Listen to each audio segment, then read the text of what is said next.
ദൈവത്തിന്റെ ഭരണത്തിന് കീഴിലേ ദൈവാരാധനയുള്ളൂ. At the appointed time, all such questions will be answered if you have patience. Before you make any covenant or friendship with anyone, take Holy Spirit with you. ജലത്താലും ആത്മാവിനാലും ജനിക്കുന്നില്ലെങ്കിൽ ഒരുവനും ദൈവരാജ്യത്തിൽ പ്രവേശിക്കുക സാധ്യമല്ല. I was listening to Father George Panakel, our superior, and I got the inspiration that I have to reproduce what Father George was talking. And this is an area of inner healing. Father was talking about different experiences, different events. And one thing, that a particular girl was brought to Father because she feels like she wants to commit suicide. So the parents brought her, and then Father started to speak. And then Father came to know that she wanted to commit suicide because her boyfriend cheated on her. Then Father was thinking, then there are many who cheat, many who pretend, there are many broken relationships. But what's all about committing suicide? Then that's the time then Father came to know that she had a very intimate physical relationship with this boyfriend. And it's after that physical relationship that they broke up. So it made her worthless, feeling guilty, and the only way forward for her is to commit suicide. Sisters and brothers, one of the major areas of inner wound is sexual perversions, sexual wounds, and lustful hurts. How to get out of it? There are many who does not want to get married. Some who are married but they don't find any satisfaction in their marriage. Some are married but they don't feel any love towards their life partner. And many, their life, especially the sexual life, is so much wounded and broken because some they don't have the confidence even to get married. Some even after they get married, they are so confused. And many, they don't have any intimate relationship with their partner. And many are suffering in this area of lust, in this area of sexuality, and they are struggling. Now, we have to read this word of God. This is 1 Thessalonians chapter 4 from 3. The word of God is teaching us that this is the will of God. What is God's will? This is the will of God, your sanctification. That you have to abstain from fornication. The Lord is teaching us this is the will of God. God's will is that's our sanctification, that we have to abstain from fornication. Then 1 Corinthians chapter 6 from 14 we read. 1 Corinthians chapter 6 from 14 we read. God raised the Lord and will 1 Corinthians chapter 6 from 14, and will raise us by his power. Then verse 15. Do you not know that your bodies are members of Christ? Should I therefore take the members of Christ and make them members of a prostitute? Never. Verse 16. Do you not know that whoever is united to a prostitute becomes one body with her? For it is said, the two shall be one flesh. That they are no longer two, they are one. Then verse 17. But anyone who united to the Lord becomes one spirit with him. Sisters and brothers, now when somebody commits a physical sin, a sexual relationship with somebody, they are becoming one. And actually, sexuality is a beautiful gift given by the Lord, and it symbolizes life. God permits his people. God created human beings in his own image and likeness, and the greatest gift the Lord gave to the human beings is the gift of sexuality. That is basically, in another term, gift of life. That means life lies in sexuality. So when somebody partake in this act, they have given their life. That means if somebody surrenders their sex to the other, they are surrendering their life to the other. That's why it becomes so serious that they are no longer two. Now why this girl wanted to thinking of committing suicide? Because she thinks that she has surrendered her life to someone and this person has cheated on her, offended her. That's why the scripture is clearly talking, run away from this sin. And every other sin is outside the body. Let's read, this is now 1 Corinthians chapter 6 from 13 onwards we read. 1 Corinthians chapter 6 from 11. Food is meant for the stomach and the stomach is for food. And God will destroy both one and the other. The body is meant not for fornication, but for the Lord, and the Lord is for the body. That means the Lord never permits a physical relationship between a boy and a girl, a man and a woman, a boyfriend and a girlfriend. God permits a physical relationship only between a husband and a wife after marriage. So any relationship outside that, before that, we let people fall into depression, suicidal thoughts, anger, every kind of reaction, because they feel they have lost everything, because they are no longer two. That's why we read in Revelation chapter 18 verse 4. Revelation chapter 18 verse 4. Then I heard another voice from heaven saying, come out of her. That means come out of fornication. Come out of sexual sins, my people, so that you do not take part in her sins, and so that you do not share in her plagues. That means when you have a relationship with someone, you become one with her. I do remember some time back, a girl came and she said she feels like she wanted to get married. She's already 36 years and she wanted to get married, but nothing is taking place and nobody is coming to marry her. But when we are keep on praying and praying, what we feel, she's already married, then why she has to marry again? So we asked her, are you married? She said, no, I am not married. So we said, are you ever married at least once? She said, no, she's never married and she wanted to get married. But we are not getting an inspiration that she is not single. It is as if she is already married. Then as we were praying, we came to know that she had different, more than 3-4 boyfriends. And with all of them that she lived together, she had physical relationship, and now before God, she's already married, because we have just read, this is 1 Corinthians chapter 6 verse 15, they are no longer two. My dear sisters and brothers, when somebody has a relationship with somebody, they have shared their life in totality. They are no more single. 1 Corinthians 6 from 15, they are no longer single. They are saved before God. They are one. Do you not know that your bodies are members of Christ? Should I therefore take the members of Christ and make them members of a prostitute? Never. Then verse 16 we read, what is exactly happening? Do you not know that whoever is united to a prostitute becomes one body with her? For it is said, the two shall be one flesh. I do have a testimony. This is happened in Nairobi. This is whenever we pray, one girl, particular person, she used to shout and scream and manifest that she feels something is moving in her body.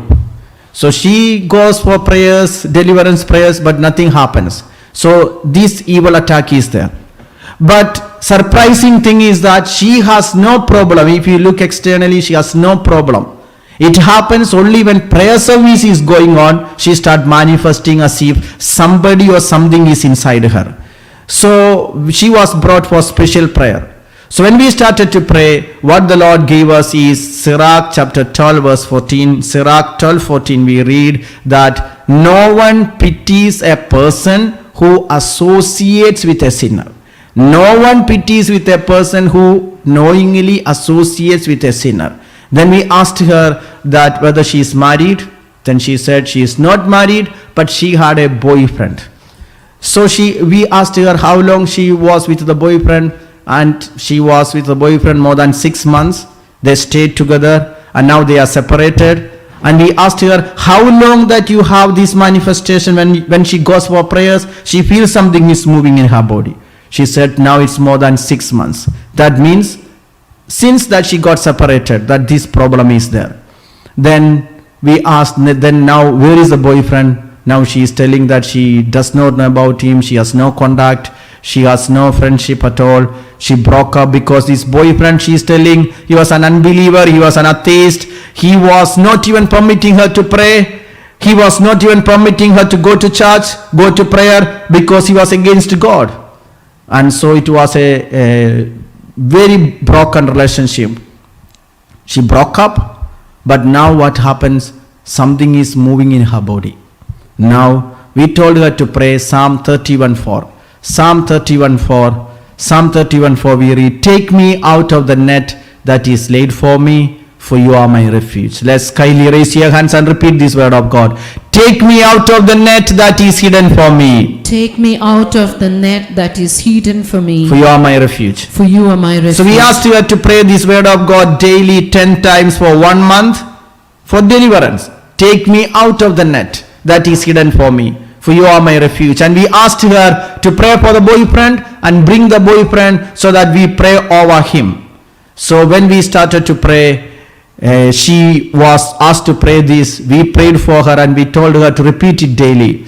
After 3 weeks, she came back after these prayers and she got the details of her boyfriend. She had no contact, she had no phone number, because she had such a terrible experience with this boy, because he even tried to choke her neck and tried to kill her. That's why she broke up. So now when we started to pray, she got all the contact and she started to pray, and she came with another shocking news that her so-called boyfriend was a devil worshipper. Sisters and brothers, so when she had a relationship, a physical relationship with her boyfriend, she was also affected by this. That's why the scripture says, Revelation chapter 18 verse 4, once again we read, come out of that sin. Then I heard another voice from heaven saying, come out of her. That means come out of every kind of sexual sin, my people, so that you do not take part in her sin, and so that you do not share in her plague. That means when you have a physical relationship with someone, you are sharing in their pain, you are sharing in their sickness, you are sharing in their plague. It is such a serious thing, because they are no longer two, but they are one. That's why for this girl, for God she is married, because there is something called a soul tie, that she is already tied. Her life is given to the other. Giving sexuality means giving life. That's why it becomes a bondage for so many, that after a relationship with someone, they feel after a relationship their life is finished. They are defiled. They are not good. They are not worthy to live. This is an area of inner wound. Again we read about this, how serious it is, because our body is God's temple. 1 Corinthians 3:16. 1 Corinthians chapter 3 verse 16 we read, don't you know that your body is the temple of the Holy Spirit? Do you not know that you are God's temple, and that God's Spirit dwells in you, that you are God's temple? So this particular girl, why she was manifesting? Because what this devil worshipper, this particular boy, what he had as a gift was this disturbance. So that was being transmitted to her. We asked her to forgive that boyfriend and pray for the boyfriend, because she was unable to forget what has happened. She was unable to forgive this boyfriend who abused her and dumped her. But we told her, how can you get out of it? We told Matthew 5:44, what you have to do, pray for those who persecute you. Love your enemy and pray for those who persecute you. Pray for this boyfriend. Now you have a duty to pray for the deliverance of this boyfriend. And until he is delivered, you will have this heaviness, this anger, this unforgiveness. You have to deliver him. You have to release him in Jesus' name, and you will be set free. And then she said, but if it is again coming, what I have to do? We told her, there is somebody who has told you that he will give you a new life. John 6:56. John 6:46. onwards we read. John 6:46. John 6:46. Not that anyone has seen the Father except the one who is from God. He has seen the Father. Sisters and brothers, Jesus is telling us, he is going to give us Abba Father, Abba Father's love. And this love is being transmitted to us through the power of the Holy Eucharist. Again, 6:51 we read, Jesus said, I am the bread of life. I am the living bread that came down from heaven. Whoever eats of this bread and will live forever, and the bread that I will give for the life of the world is my flesh. Again, verse 56, 6:56, Jesus said, those who eat my flesh and drink my blood abide in me and I in them. We told her, when you come and offer the Holy Mass, when you surrender your sins, the Lord is going to give you his body, his blood, and then your body becomes the body of Jesus. It becomes a new person. You become a new person. You are not that old person who have been defiled. We have a forgiving God. We told her to confess your sin. When you confess your sins, God forgives you. And after the confession, even if you remember what has happened in your life, God has forgotten. And if you ask the Lord after the confession you have made, the Lord will tell you, Isaiah 43:25, he will tell you looking at your face, my daughter, I do not remember what happened in your life. I am he who blots out your transgressions for my own sake, and I will not remember your sins. We told her to get out of these torments, she has to confess her sin. Once confessed, forgiven forever.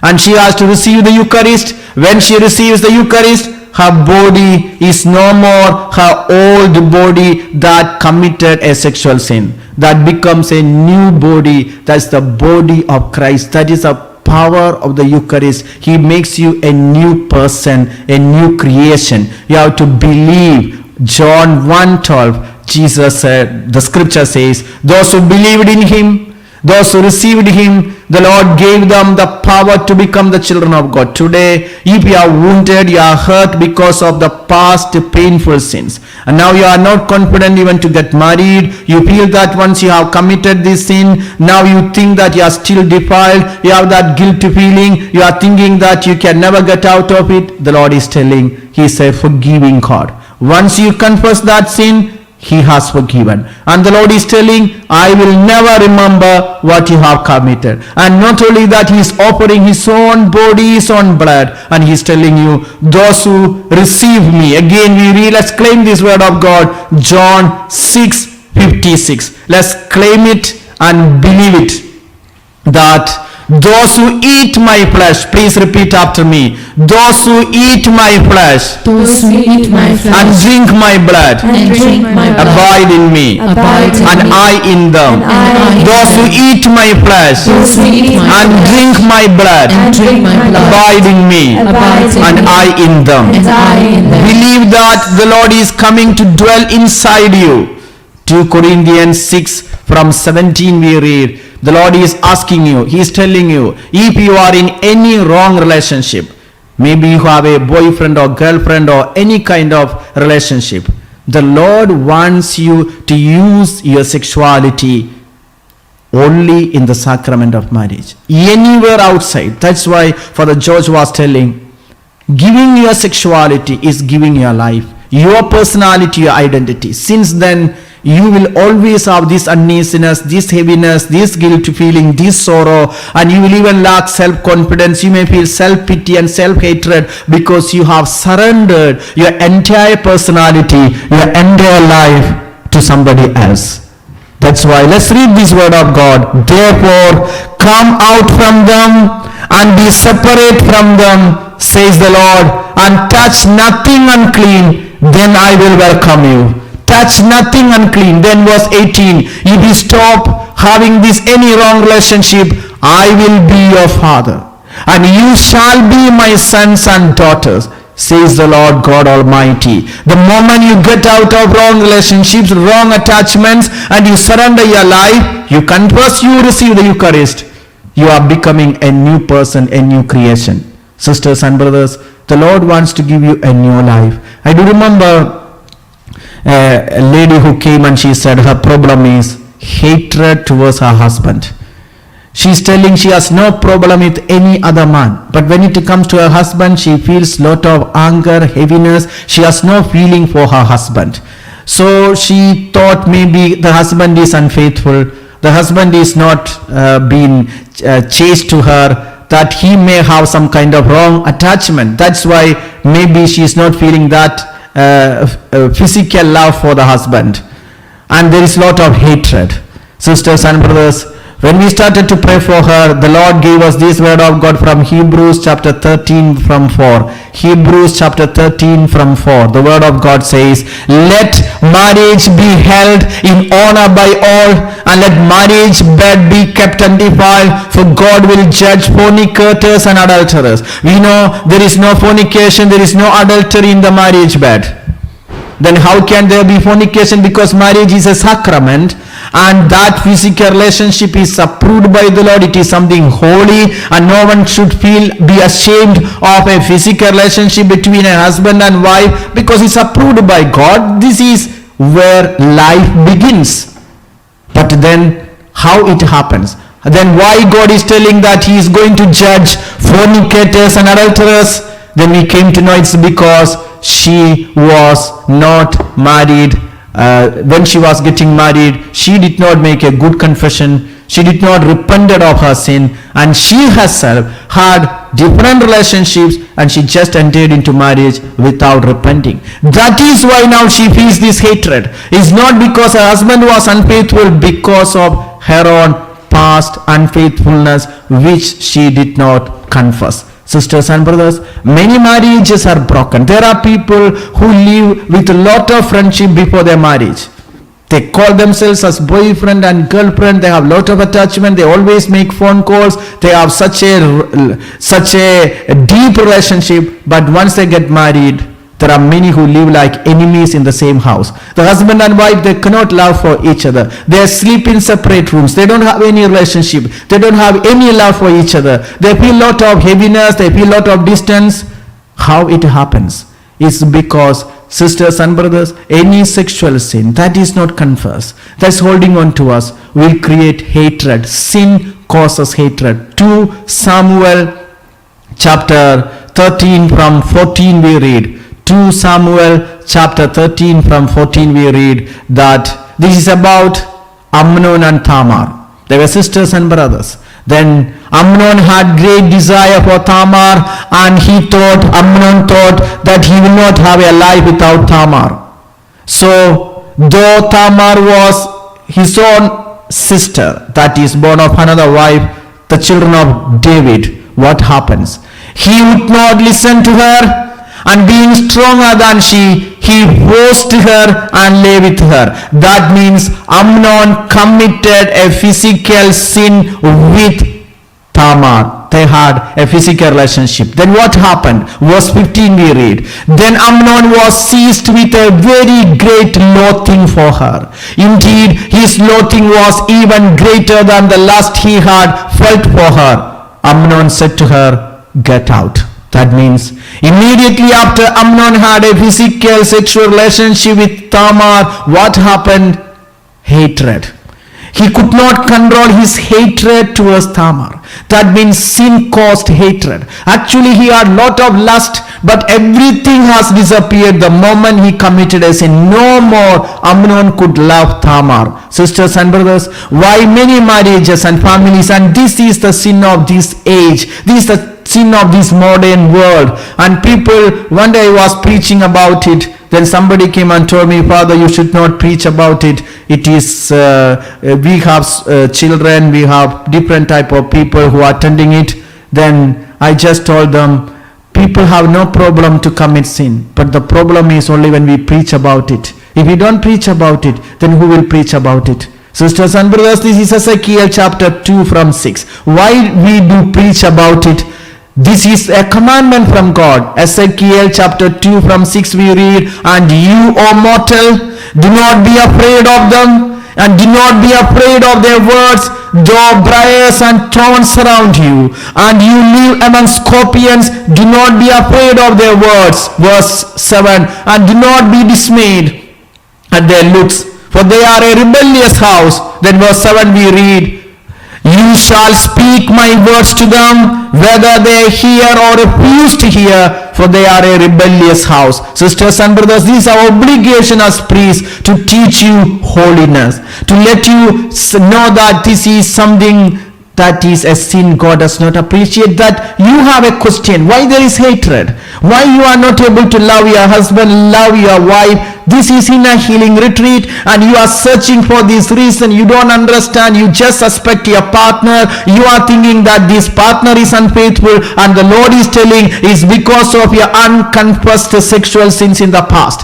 Because any sin in the flesh causes hatred, because our body is the temple of the Holy Spirit, and God's presence depart from us when we commit this type of sin, because this is a sin the Lord wants us to get out. We read in Ephesians chapter 5 from 5. Ephesians chapter 5 from 5 we read that be sure of this, that no fornicator or impure person or one who is greedy, that is an idolater, has any inheritance in the kingdom of Christ and of God. Scripture says no fornicator. So if there is anyone who feels that you have an wound, you don't feel that love, you have lost love, you feel hatred, the Lord wants you to repent, to confess, and to receive the Eucharist and surrender your life to the Lord. God can restore it. He can restore the love that is being lost. He can restore, he can rekindle the love, because he is love. We read in 1 John 4:19, he loved us first, and he can insert that love inside us. We love because he first loved us. So if he is love, he can put inside this love the moment we repent of this sin, renounce this sin, surrender this sin to the Lord. And another area of this hurt, this inner wound, is that of people have perversions. There are many who are addicted to pornographic materials. And what is the outcome of pornography? Father George was telling, somebody came and told Father that he is suffering, he is attacked by this spirit, he cannot stop watching pornographic materials. Then Father just asked him, can you just explain to me the outcome of this as you watch? What is happening in your life? Can you just explain to me some kind of changes in your life? Then he says, the first thing, he gets angry very fast. The second thing, he does not have any desire to pray. And the third thing, he cannot love his wife. And the fourth thing, he cannot concentrate on anything. And he continued saying so many things, and he said, I cannot even face people. I had a lot of energy. I was an organizer. Now I just want to be alone. Sisters and brothers, now Father only explained, when you keep on watching it, your brain will only be tuned to these things. And your brain can only find happiness in filthy things. And you will always search it. And you cannot find happiness in anyone. Wherever you look, whomever you look, even your own children, you can only look with a filthy, impure eye. You can only see naked things. And he himself admitted before Father, even if he goes to church and pray, when he looks at even the holy statues, he can only see naked things. He cannot even concentrate. Everything is polluted. Then Father just asked him, is there anybody else knows that you watch this pornography? Even your wife? He said, no, Father, nobody knows. Thank God, nobody knows, even my wife. So Father was telling, after the wife was waiting outside, then the wife came to him, because the wife she had an interview for another job. So the husband brought her inside, and the husband told her, you can ask Father George for prayer. Then she asked that I have an interview, Father please pray. So Father prayed. Then afterwards Father asked her, do you have anything else to share? Then she said, no, I don't have much. Then the husband said, no, you can say whatever you have to say. Then the wife again asked the husband, can I say? He said, no, you can say whatever you want to say. Then the wife told Father George, Father, these days my husband gets very angry and I don't know why. But Father, I have noticed that there are a lot of unholy pictures he is watching. There are so many filthy, naked things there's in his computer, in his phone. I don't know whether willfully it was there in his computer. Father, I was shocked. This person was completely shocked. He just told Father George, nobody knows. We read in Sirach chapter 23 from 18. Sirach chapter 23 verse 18. Anyone who commits sin, just think in this way. Sirach chapter 23 from 18. I will read it from the Bible. That people who commit sin, they just think that nobody knows, nobody watches it. We read, the one who sins against his marriage bed says to himself, who can see me? Darkness surrounds me, the walls hide me, and no one sees me. Why should I worry? The Most High will not remember sins. His fear confined human eyes, and he does not realize that the eyes of the Lord are 10,000 times brighter than the sun. The Father just explained to him, see the consequences. You are not able to love. You are not able to even speak to people. Sisters and brothers, devil is a deceiver. He will destroy us. Now the Satan is tempting Eve, telling that, first told her, look at this fruit. It is nice. It is good to see. It is good for the eyes. And we read this is in Genesis chapter 3 from 7 we read. Genesis 3 from 7. Then the eyes of both, when they see when the woman saw that the tree was good for food, and that is delight to the eyes. From 6 we read. Genesis 3 from 6 we read. So when the woman saw that the tree was good for food, and that it was delight to the eyes, and the tree was to be good, so desired to make her wise, she has fallen down. Many are being fallen into this. Many children, they are not able to study because addiction to pornography. I do remember that one day a mother brought to me a young boy. He was in class 7, top, but now he's class 8. He has failed. So the mother is not understanding what's happening. He's very brilliant, very bright. Now when we started to pray, we just told this boy to move aside. And when we asked him whether he is watching anything that's impure, his friend introduced him to watch filthy things. Sisters and brothers, it's such a dangerous sin. When he started watching, now he cannot stop. So whenever he takes his textbook, filthy things comes to his mind. He cannot concentrate, he cannot study, he cannot succeed in anything. Now this is such a dangerous spirit. Now we live in a world where all these things are common, it's free, it's accessible to all. Sisters and brothers, we need to surrender this area, inviting the blood of Jesus. Inviting the blood of Jesus. 1 Corinthians chapter 6 from 19 we read that we should always remember we are not our own. We cannot do anything whatever we want. Even our eyes, our ears, our tongue, our body is God's temple. Do you not know that your body is a temple of the Holy Spirit within you, which you have from God, and that you are not your own? Verse 20, you are purchased.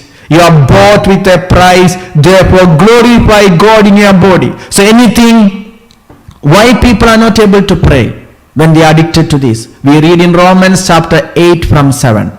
Those who are in the flesh, they make enmity with God. For this reason, the mind that is set on the flesh is hostile to God. Remember the scripture the Lord is telling. The mind that is set on flesh is hostile to God. And it does not submit to God's law. Indeed, it cannot. And verse 8 we read, it cannot submit. Those who are in the flesh, they cannot even pray. They cannot concentrate. They cannot worship God. For those who are in the flesh cannot please God. We are wounded with many different things. But if we know why we are not able to pray praise and worship the Lord, if we are set on our mind on things on the flesh, impure things, we cannot praise God. But remember, God has promised that He will give us a new life. And from where it begins, see, the sin of lust is entering into us even at the very moment of conception. If the parents give birth, if the parents are giving birth when they are conceived, if they are conceived in lust. For example, a child should be born out of love, not out of lust. If a child is conceived out of lust, the child will have lust. If a child is conceived out of love, the child will have love. If anyone, we read in Lamentations chapter 4 from 1, why many are being scattered, many are wounded, how the gold has grown dim, how the pure gold is changed, the sacred stones lie scattered at the head of every street. Then verse 2 we read, the precious children of Zion work their weight in fine gold, how they are reckoned as earthen pots, the work of a potter's hand. Verse 3, even the jackals open the breast and nurse their young, but my people have become cruel like ostriches in the wilderness. Then verse 4, the tongue of the infant sticks to the roof of its mouth for thirst, and children beg for food, and no one gives them anything. That means, if a child is not being loved by the parents, if a child is being abandoned when the child is 6 months or 1 year or 2 years, the child feels, I am abandoned, I am not loved, I am lonely, no one loves me. That a child is always thirsting for a mother's love. A child is always loving for mother's care, mother's protection, mother's embrace. And if it is not happening, what happened? The child develops inner wounds. Child develops rejection. Child feels, I'm abandoned, I am lonely, I'm left alone. And if a mother, now as you listen to me, if your mother did not love you when you are 3 months old, can your mother give you back this love? Remember, your mother cannot. Remember, if a snake bite you, who is to be treated? The snake or you? So let's not look at your mother and smile. Don't look at your mother and ask questions, asking, did you love me? Did you care for me? You know I'm like this because you did not look after me. Please stop that question. We are here with Jesus, the Alpha and the Omega, the beginning and the end. His name is who was, who is, and who is to come. He is the great I am. He is the way maker. He is able to solve our problem. He is the promise keeper. And He can set you free. He alone can. John 8:36 we read, if the Son sets you free, you will be free indeed. And we have this inner healing retreat because Jesus is able to set us free from every bondage, every inner wound, every kind of rejection that we have felt. For example, if your mother did not look after you, if she did not even breastfeed you, even those who study about child psychology, they say, if a child is rejected from a mother's love, if a mother refuses to breastfeed a child, the child feels emptiness, feels terrible loneliness, feels that I am unwanted. And the child can have perversions. That's what we have read. Why my children are scattered in the street corners? The street corners represent prostitution, impurity, immorality, wrong activities. Why children are going there? Because they are seeking the love that they have lost from their mothers. They are seeking love in wrong places. They are scattered. They are looking for love. They are looking for little love. They want attention. They want that care that they did not get. They want to get that affection that their parents did not give them, but in wrong places, in street corners. We read in Isaiah 66 from 11. But the Lord is offering something so important. He is telling that you may nurse and be satisfied from her consoling breast, that you may drink deeply with delight from her glorious bosom. Verse 12 we read, for thus says the Lord, I will extend prosperity to her like a river, and the wealth of the nations like an overflowing stream. Verse 13, and you shall nurse and be carried on her arm and dandled on her knees. Then verse 13, as a mother comforts her child, so I will comfort you. I shall be comforted, you shall be comforted in Jerusalem. The Lord is telling, I am like a mother. Look at me. Take that love that you have lost from your biological mother and biological father. I am your mother. Isaiah 49:15, again the scripture says, can a mother forget her nursing child? Can she forget a child of her womb? Even if she may forget, I will not forget you. Remember, as you are in this inner healing retreat, the Lord is telling you, He is your dad, He is your mom. He will never abandon you. He will give you the love that you have lost. When you are 1 month old, 2 months old, 3 months old, 6 months old, 1 year old, 2 years old, 5 years old, He is still your mother.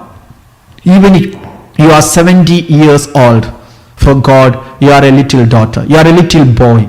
He loves you. He is a mother that surpasses every human love, every human relation, and He has created you and He will carry you. Today, as we are in this final day of inner healing, this area where you are wounded, especially you feel that maybe you are not confident, you are wounded, you are hurt in this area of maybe sexuality, that you are been into maybe in wrong relationship, you are not confident, you have lost that love, there is no warmth in your family relationship, you have problem with your husband, problem with your wife. The Lord is telling, I'm here to restore everything back to you. Repent of what has been happened.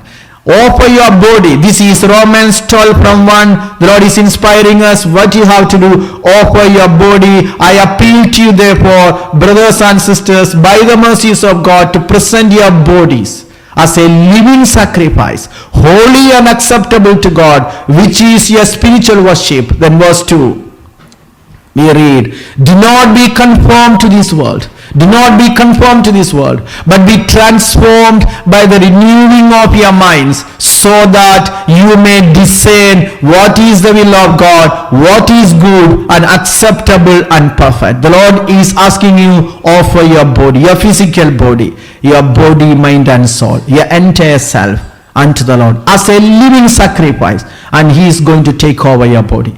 One of the prayers that really helped me personally is a prayer composed by Father Matthew Elavungal. This prayer is called Holy Trinity Prayer. It's such a powerful and beautiful prayer to the Holy Trinity. And this prayer can help a person to consecrate and to offer your body to the Lord. And this prayer, most of you may be knowing this, we have already prayed this prayer in our daily services, and the prayer is simply a prayer of purification. For example, Abba Father, purify my eyes in the holy blood of Jesus and fill my eyes with your Holy Spirit. Abba Father, purify my body in the holy blood of Jesus and purify my body with and fill my body with your Holy Spirit. We are asking the Lord to purify every member of our body, everything in our body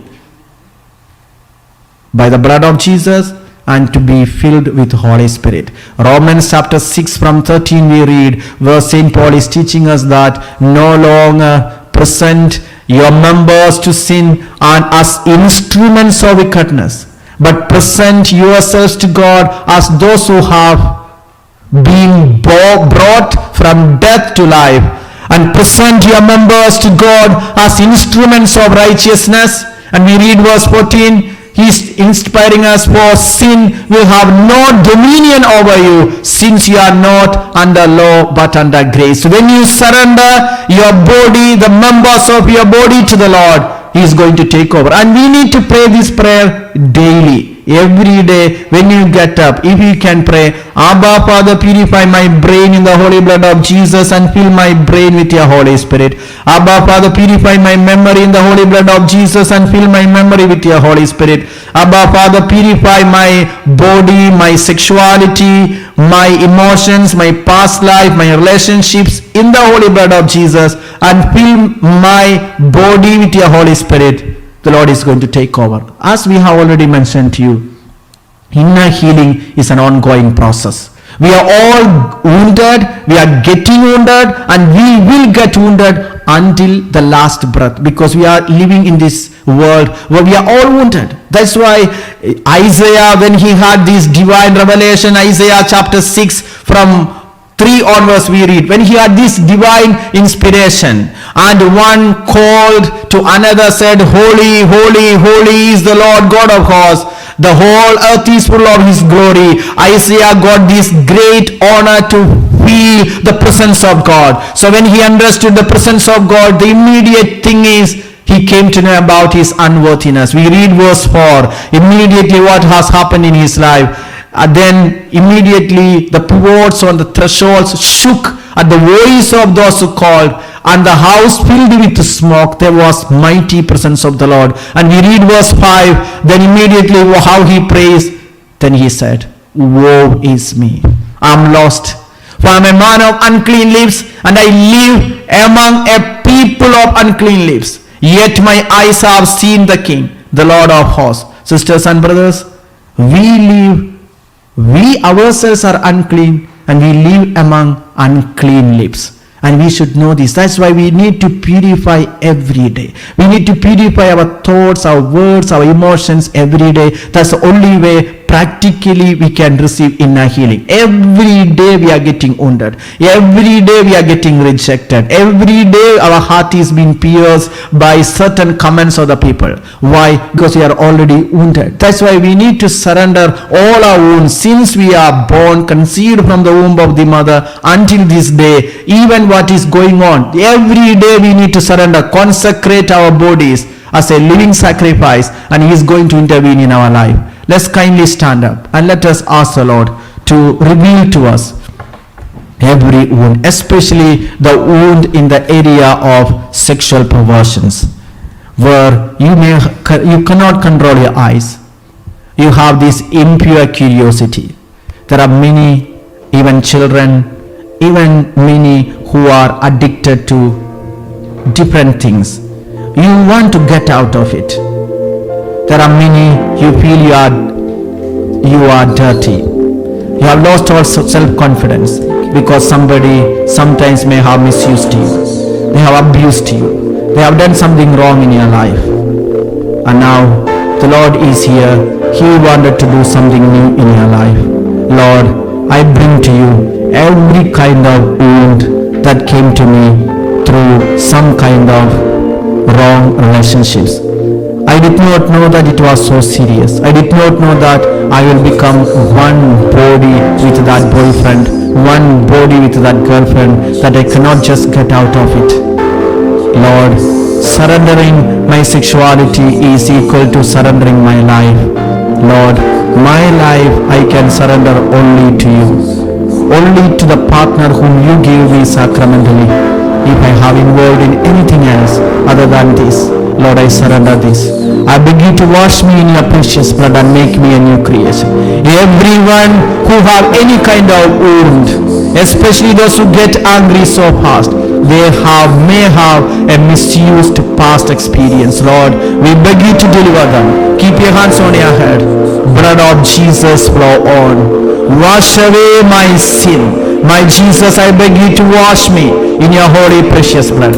Cleanse me from the head to the bottom. Let me become a new creation. Let my memory, my emotions, my feelings, my past, my present, my future, my unconscious mind, all my past painful memories, especially that of I am misused, I am defiled, I'm good for nothing, I cannot get married, I'm already lost, I cannot look at people. Lord, every kind of feeling, especially that first moment this sin came to me, this sin came to your people, maybe by watching filthy things, maybe through the influence of their friends. Lord, cleanse it. Together we claim blood of Jesus for all.